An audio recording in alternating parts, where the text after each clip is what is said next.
कि इस गांव में से इसको हटा दो, इस गांव में इसको जोड़ दो, इस वार्ड को छोटा कर दो, ये मुस्लिम का वार्ड है इसको बड़ा कर दो। ये 4 पार्षद जीत के आते थे, ये एक ही आना चाहिए, अगर आए तो 3 फिर दूसरे के बढ़ा दो, बीजेपी के लोगों के बढ़ा दो। ये इस तरीके का खेला जो किया जा रहा है वो पूरी तरीके से गैर कानूनी है, नियम विरुद्ध है। सरकार को, मुख्यमंत्री जी को ये पता नहीं है करना क्या है, कब करना है, क्या करना है। ऊपर से पर्ची आ जाती है तो ठीक है, नहीं पर्ची आती है तो मैं समझता हूं कि ये तो घर से बाहर भी नहीं निकलते कि आज जाना है मेरे को, नहीं जाना है। ये स्थिति सरकार की बनी हुई है।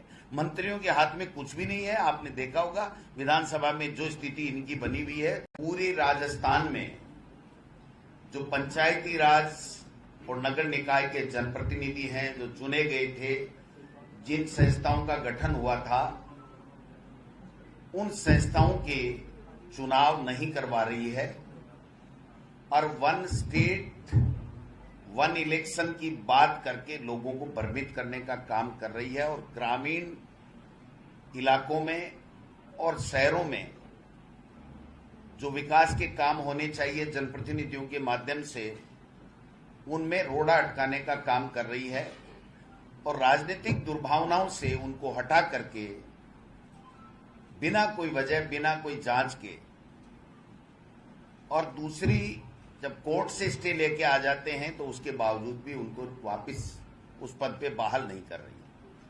मैं आपसे निवेदन करना चाहता हूं कि जो कानूनी स्थिति है हमारे पंचायती राज की, हमारे नगर निकाय की और हमारे संविधान की, उसके बारे में मैं बात करूंगा।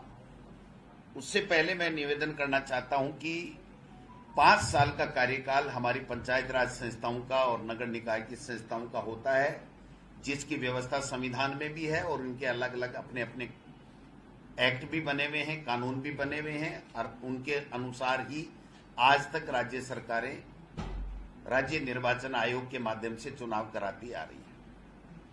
आज वर्तमान में 49 नगरीय इकाई की अवधि पूरी नवंबर में हो चुकी है, 5 साल पूरे हो चुके हैं। पंचायती राज में 6,700 ग्राम पंचायत को कार्यकाल इस मार्च में पूरा हो जाएगा। यानी इनके चुनाव के लिए 6 महीने पहले से तैयारी करनी चाहिए थी। वोटर लिस्ट का बनाना या पुनर्सीमांकन करना, जो भी परिसीमन करना, जो काम करना था इनको पहले करना चाहिए था और इनकी समयावधि पूरी होने से पहले इनको चुनाव करवाने चाहिए थे। ये कॉन्स्टिट्यूशनल भी मैंडेटरी है और बाई लॉ भी उनके लिए बाध्यकारी है, जिसकी पालना ये राज्य सरकार नहीं कर रही है। मैं आपको राजस्थान नगर पालिका अधिनियम 2009 की धारा 7 बताना चाहता हूं और धारा 17, दोनों स्वायत्त शासन इकाइयों के कार्यकाल 5 साल और 5 साल से पहले पहले उनकी इकाइयों का गठन होना चाहिए। और अगर बीच में किसी इकाई का विघटन हो जाता है तो विघटन हो जाने की दिशा में अगर 6 माह से ज्यादा का कार्यकाल है तो उस शेष अवधि के लिए उसका दोबारा निर्वाचन होगा, उसके दोबारा चुनाव होंगे। यानी कहने का मतलब अगर पहले विघटन भी हो गई तो 6 महीने के से ज्यादा का अगर समय है तो शेष अवधि के लिए होगा, नई के लिए नहीं होगा। ये स्थिति नगर पालिका के इस कानून के अंतर्गत है।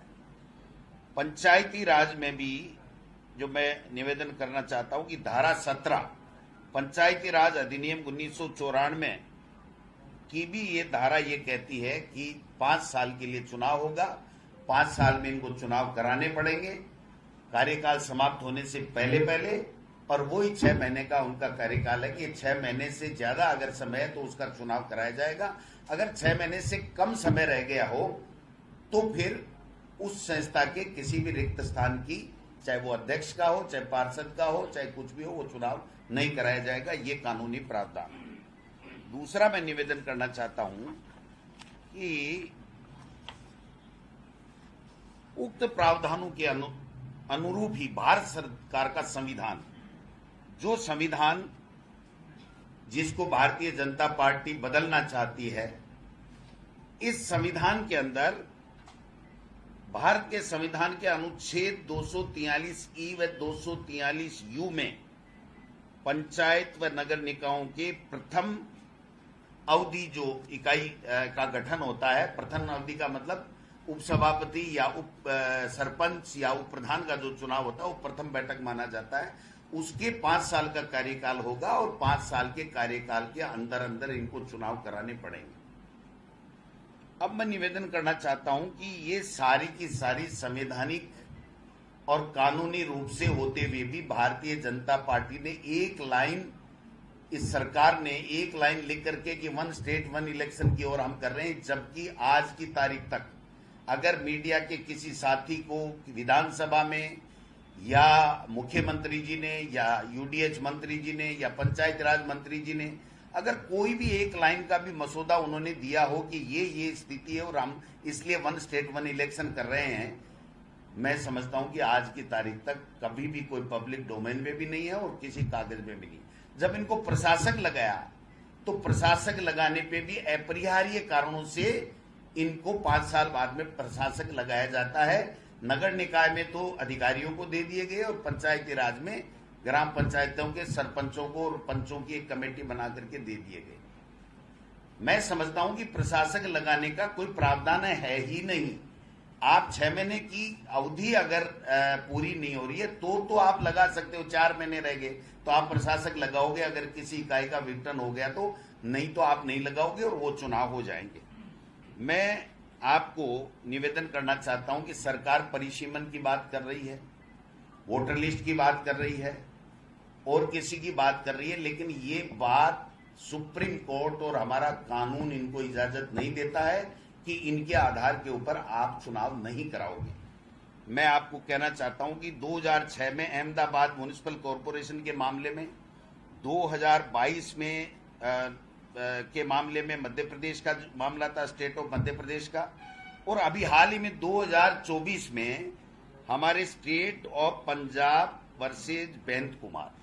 बहुत महत्वपूर्ण बात है कि पंजाब का सरकार गई थी कि साहब हम परिसीमन कर रहे हैं, इसलिए हमको आप डेट बढ़ाने की अनुमति दीजिए। सुप्रीम कोर्ट ने कहा कि आप परिसीमन, वोटर लिस्ट या कोई भी ऐसा बहाना नहीं ले सकते, आपको मैंडेटरी है इस कानून के मुताबिक, संविधान के मुताबिक और स्टेट के कानून के मुताबिक कि आपको 5 साल के अंदर अंदर चुनाव कराने में, आप 60 दिन के अंदर अंदर चुनाव करवाइए और आप अपनी कार्यक्रम कीजिए। आज राज्य निर्वाचन आयोग राजस्थान का बिल्कुल बंद पड़ा है। मैं कह रहा हूं कि ये पूरी तरीके से उस इकाई का कोई एग्जिस्टेंस ही नहीं है, रीढ़ की हड्डी नहीं है राज्य निर्वाचन कमीशन में कि वो इनको सरकार को कह सके, और सरकार की तरफ से उनको किसी तरीके की बात नहीं की जा रही है। ये जो सुप्रीम कोर्ट का फैसला है मैं आपके साथ में शेयर करूंगा, उसमें बाकायदा लिखा हुआ है कि ये परिसीमन के या वोटर लिस्ट के आधार पे आप नहीं कर सकते। आज भरतपुर का जो चुनाव था जिला प्रमुख का, जगत सिंह जी एमएलए बने, आज 15, 16, 17 महीने हो गए, आज तक चुनाव नहीं कराया। बहाने, वोटर लिस्ट का बहाना कि पुनरीक्षण कार्यक्रम चल रहा है, ये चल रहा है, कोर्ट का आदेश आ गया, उसके बारे में भी मैं बताऊंगा। गंगानगर में 1 वार्ड का चुनाव करा दिया, 1 वार्ड खाली रख दिया, कार्यक्रम घोषित कर दिया, और गंगानगर के जिला परिषद का जिस दिन नॉमिनेशन होना था उस दिन रात को, पहली रात को उन्होंने पुनः कर दिया, क्योंकि दोनों जगह कांग्रेस का बनता। गंगानगर में पहले से कांग्रेस के हैं और वहां पर कांग्रेस का 100% बनता, और इनका खुद का निवास गृह जिला है मुख्यमंत्री जी का, इसलिए इनकी बेइज्जती होती, इसलिए उन्होंने ये काम नहीं किया। तो ये कानूनी स्थिति है। हम इसके लिए राज्य निर्वाचन आयोग को का भी दरवाजा खटखटाएंगे, हम महामहिम राज्यपाल का दरवाजा भी खटखटाएंगे, और आवश्यकता हुई तो हम इसको गंभीरता के साथ में मनन मंथन कर रहे हैं कि हम हाई कोर्ट और सुप्रीम कोर्ट में भी जाना पड़ा तो कांग्रेस पार्टी जाएगी, क्योंकि ये मनमाने तरीके से संविधान का और कानून का उल्लंघन कर रहे हैं। दूसरी बात, जो परिसीमन इनका चल रहा है उसके बारे में मैं कहना चाहता हूं कि ग्राम पंचायतों में जो परिसीमन है उसमें पंचायती राज में 3000 की ग्राम पंचायत और मैक्सिमम 5500 की कोई ग्राम पंचायत है, उसमें 15% का शीतलन देते हुए इनको नई ग्राम पंचायत बनाने के परिसीमन दोबारा 2011 की जनगणना से करा रहे हैं। पहली बात तो 2011 से हमने भी करा लिए, लेकिन चलिए मान लिए अगर ये दोबारा भी कोई नया संशोधन ला करके करना चाहते हैं तो हमें परिसीमन में कोई आपत्ति नहीं थी, लेकिन ये काम परिसीमन का 6 महीने पहले 8 महीने पहले हो जाना चाहिए था। वोटर लिस्ट बन जानी चाहिए थी। जो हाथ पे हाथ धरे बैठे रही, क्योंकि इनकी मंशा साफ नहीं थी और इनको पता नहीं है, इस सरकार को, मुख्यमंत्री जी को ये पता नहीं है करना क्या है, कब करना है, क्या करना है। ऊपर से पर्ची आ जाती है तो ठीक है, नहीं पर्ची आती है तो मैं समझता हूं कि ये तो घर से बाहर भी नहीं निकलते कि आज जाना है मेरे को, नहीं जाना है। ये स्थिति सरकार की बनी हुई है। मंत्रियों के हाथ में कुछ भी नहीं है। आपने देखा होगा विधानसभा में जो स्थिति इनकी बनी हुई है क्वेश्चनों के जवाब देने की, और जो जवाबदेही की बात है तो उसकी आप बनी हुई है। तो मैं कहना चाहता हूं कि अगर 5,500 से एक ग्राम पंचायत ज्यादा है तो ही वो ग्राम पंचायत टूटेगी, नहीं टूटेगी।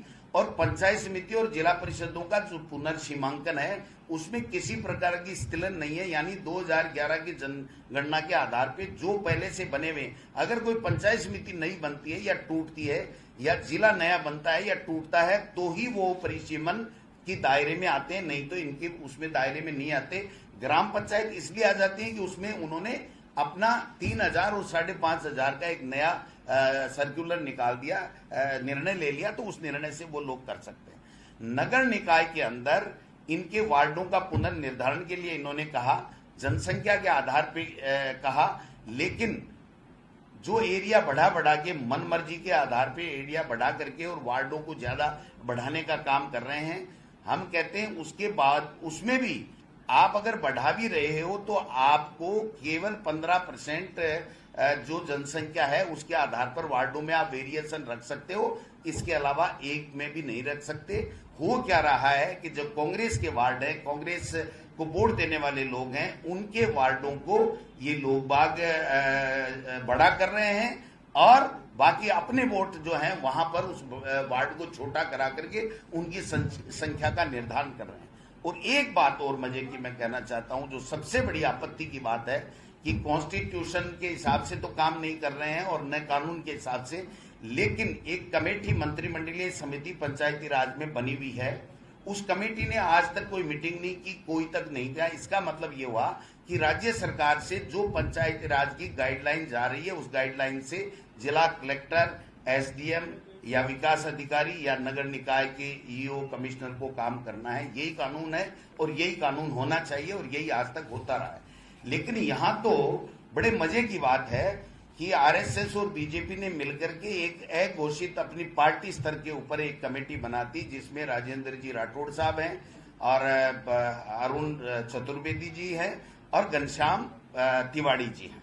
ये सारे के सारे तीनों लोगों ने अपने स्तर के ऊपर जिलों के अंदर कमेटियां बना दी और जिलों के अंदर कमेटियां बना के ये स्टेट लेवल की कमेटी यहां पर ओटीएस में बैठती है, पंचायती राज और नगर निकाय के अधिकारियों को बुलाती है, उनको डांटती है, टपकारती है और अपनी मर्जी से उसमें पंचायतों में तोड़फोड़ कर दो, पंचायतों के नगर निकाय के वार्डों में तोड़फोड़ कर दो, सीमा वर्दी कर दो।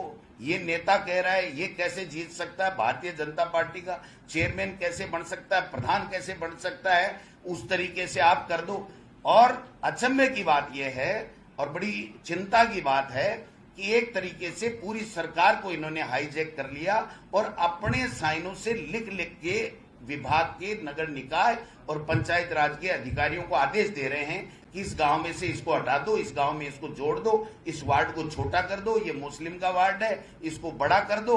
ये 4 पार्षद जीत के आते थे, ये एक ही आना चाहिए, अगर आए तो 3 फिर दूसरे के बढ़ा दो, बीजेपी के लोगों के बढ़ा दो। ये इस तरीके का खेला जो किया जा रहा है वो पूरी तरीके से गैर कानूनी है, नियम विरुद्ध है और पूरी तरीके से सरकार आंख मूंद के देख रही है। और सीएमओ जिला कलेक्टरों को, नीचे अधिकारियों को भी फोन कर रहे हैं। और मैं ये कहना चाहता हूं बड़ी जिम्मेदारी के साथ में कि ईओ, एसडीएम और जिला कलेक्टर उस जो राजनीतिक कमेटी इन्होंने बनाई है बिना कोई कॉन्स्टिट्यूशन के, बिना कोई कानून के, अपनी पार्टी स्तर के ऊपर, उसके आगे नतमस्तक हैं और रिसीट और डिस्पेच बाबू के तरह काम कर रहे हैं। अरे साहब, राठौड़ साहब का फोन आ गया, हमको तो ये प्रस्ताव बना करके भेजना पड़ेगा। और कई जगह मैं कहना चाहता हूं कि जो नगर निकाय है उस नगर निकाय का प्रस्ताव नगर निकाय, नगर पालिका भेजती है, उसका ईओ भेजता है, उसका चेयरमैन उसमें शामिल होता है, एसडीएम को धमका करके मंगाया जाता है। ईओ के कहीं कोई साइन नहीं होते हैं। ये सीमावर्ती कर दो, ये 5 पंचायतें तोड़ दो, ये 9 पंचायतें तोड़ दो, इसको ये कर दो, इसको वो कर दो। मैं समझता हूं गदर मचा रखा है इन लोगों ने और इतनी बदमाशी कर रहे हैं। हमने प्रदेश कांग्रेस कमेटी की तरफ से हमने निर्देश दिए हैं और हमने प्रभारी नियुक्त किए हैं। वो जिला कांग्रेस कमेटियों में 28 तारीख को, इसी 28 तारीख को जाएंगे। आपत्तियों का इनका जो निस्तारण का जो समय है वो प्रकाशन अगर नहीं करेंगे तो उस पर दबाव बनाएंगे वहां के लोकल हमारे लीडर कि आप प्रकाशन कीजिए। जो डेट आपने दे रखी है दोनों डिपार्टमेंटों ने, प्रकाशन के बाद में आपत्तियां देंगे और आपत्तियां मांगेंगे तो आपत्तियां देंगे और आपत्तियां दे करके और फिर प्रदेश कांग्रेस कमेटी को अगर कोई सलाह लेनी होगी तो प्रदेश कांग्रेस कमेटी की हमारी कमेटी बनी हुई है। पार्टी अपने स्तर पे बनाए, हमें आपत्ति नहीं, लेकिन वो पार्टी किसी भी जिला कलेक्टर, एसडीएम, नगर निकाय की डीएलबी, उसके सेक्रेटरी, पंचायत राज के सेक्रेटरी और कमिश्नर, इनको आदेश नहीं दे सकती है कि आपको ये करना पड़ेगा। यानी मैं कहता हूं ना, जो पोपाबाई का राज है, मुख्यमंत्री जी मंद मंद मुस्कुरा रहे हैं और देख रहे हैं कि जो हो रहा है वो ठीक हो रहा है, आंख बंद करे बैठे हैं। तो ये सारी की सारी चीजें हैं। अब इनका जो टाइम टेबल है उसके हिसाब से ये 4 जून को पंचायती राज के बारे में इनको अंतिम फैसला करना है। नगर निकाय को 22 मई के अंदर इनको फैसला करना है। अगर ये 4 जून और 22 मई को भी फैसला करेंगे तो कहने का मतलब कि 6 महीने लग जाएंगे। तो नगर निकाय के जो चुनाव अब आगे पेंडिंग हैं उनको ये 2-3 महीने पहले कर करके एक तरीके से करना चाहते हैं। लेकिन मेरा ये कहना कि ये गलत है। और पंचायती राज की जो स्थिति मैं बताना चाहता हूं आपको, आप देखिए 1 नेशन 1 स्टेट की कैसे धज्जियां उड़ेंगी। आप दिसंबर 2024 में प्रथम पेज की 222 पंचायत समितियां हैं, ठीक है साहब, करवा सकते हैं, मान लीजिए अब तक नहीं कराना चाहिए था। 78 सितंबर 2026 में है साहब, 78 पंचायत समितियों, 22 पंचायत समिति हैं अक्टूबर 2026 में और 30 पंचायत समितियां दिसंबर 2026 में और जिला परिषदों में 21 जिला परिषद तो दिसंबर 25 में है, लेकिन 13 जिला परिषद अक्टूबर 2026 और दिसंबर 2026 और सितंबर 2026 में है। ये आंकड़ा है। ये कैसे एक साथ एक चुनाव कैसे करा सकते हैं? किसी भी सूरत में पंचायती राज के चुनाव ये नहीं करा सकते। आज 1.5 साल का समय है, आप भरपूर और उसका भी नहीं करवा रहे हो, आगे के चुनाव भी नहीं करवा रहे हो और जो तोड़फोड़ कर रहे हो वो आरएसएस और बीजेपी के आधार के ऊपर उनके कहे अनुसार कानून के विरुद्ध, नियमों के विरुद्ध आप लोग कर रहे हो। हर जगह मैं 1-2 उदाहरण आपको देना चाहता हूं कि एक पंचायत में मान लीजिए 50 पंचायतें, हर पंचायत को तोड़ रहे हैं, जबकि पंचायत को तोड़ने का नियम है 5500 से ऊपर। अगर कोई एक नहीं 2 राजस्व, एक राजस्व है और एक पंचायत है, वो नहीं टूटेगी, वो चाहे 10,000 की हो 8,000 की हो। लेकिन अगर 5500 है, 3 गांव हैं, तो उसको आप 2 पंचायतें बना सकते हो। लेकिन ऐसा नहीं है कि 3,500 की, 4,000 की, 4,500 की कोई पंचायत है, उसमें से आप एक गांव निकालो, दूसरी पंचायत में डालो जो 4,000 पहले से हैं, दूसरी में से एक तीसरी का निकालो, तीसरी में से चौथी का निकालो। तो ये चैन बना करके हर ग्राम पंचायत को डिस्टर्ब करो, हर जनप्रतिनिधि को आप डिस्टर्ब करो, अपनी मनमानी करो। ये जो मनमानी है इसका कांग्रेस पार्टी पूरे जोर के साथ में कानूनी लड़ाई भी लड़ेगी, सड़क पे भी लड़ाई लड़ेगी और हम इनको वो मनमानी नहीं करने देंगे। हम इनको बाध्य करेंगे। हमारी टीम राज्य निर्वाचन कमीशन को भी देकर के आएगी और राज्यपाल महामहिम से भी हम समय लेंगे और कानूनी राय भी हमने ले रखी है और लेकर के इस दिशा में भी अगर हमें आगे बढ़ना होगा तो बढ़ेंगे। लेकिन ये जो आरएसएस और बीजेपी के हारे हुए नेताओं की कमेटी बना करके संविधान कानून का उल्लंघन कर रहे हैं, अपनी मनमर्जी कर रहे हैं, लोगों को परेशान कर रहे हैं, जनता की जन भावनाओं के विपरीत कार्य कर रहे हैं, उसको हम लोग नहीं होने देंगे। इसके लिए हम संघर्ष करेंगे, ये मैं निवेदन करना चाहता हूं।